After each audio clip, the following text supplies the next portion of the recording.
Ipapaliwanag ng LTO Central Visayas ang isang babaeng rider na nakuhanan ng video na gumagawa ng motorcycles. Izzy, ano ba ang nangyari?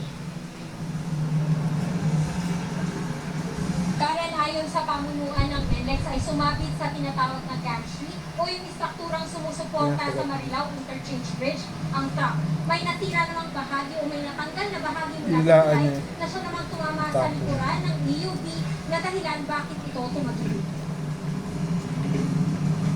Ayon kay Robin Ignacio, head ng NLEX Traffic Management, nangyari ang insidente pasado alas 12 ng tanghali kanina na ang talatulog ng daloy ng trapiko matapos masakop ng mga sasakyan ang ilang lane ng kalsada. Pero ayon sa NLEX, tatanggal ang mga nakakamba ng sasakyan matapos ang isang oras. Naisugod rin sa ospital ang 5 sugatan na sakay ng EUV. Ito lang Marso, isang truck ang sumabit sa Marilao Interchange Bridge na nagdulot ng ilang araw na traffic sa lugar.